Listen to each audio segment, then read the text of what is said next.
আমার সাথে কেন এমন হয়? যাদের এত কিছু করি তারাই আমাকে কষ্ট দেয়।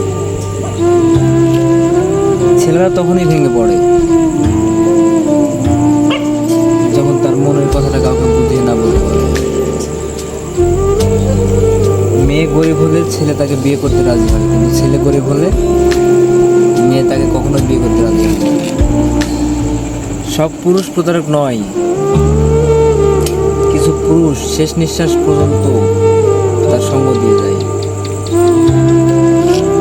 কোনো পুরুষ নারীকে পাগলের মতো ভালোবাসে, আর সেই নারী কখনো সেই পুরুষকে পাগলের মতো ভালোবাসে না, সবসময় বিশ্বাসঘাতকতা করে। ছেলেরা হয়তো অনেক সময় ছোট ছোট কারণে কেঁদে ফেলে, কিন্তু জীবনে অনেক বড় বড় সমস্যা চোখ বন্ধ করে সমস্যার সমাধান করে। ছেলেরা সবাইকে বেশি আনন্দ দেয়, বিশেষ করে পরিবারের সব দায়িত্ব নিজের কাঁধে নেয়, পরিবারকে গুছিয়ে রাখতে চেষ্টা করে।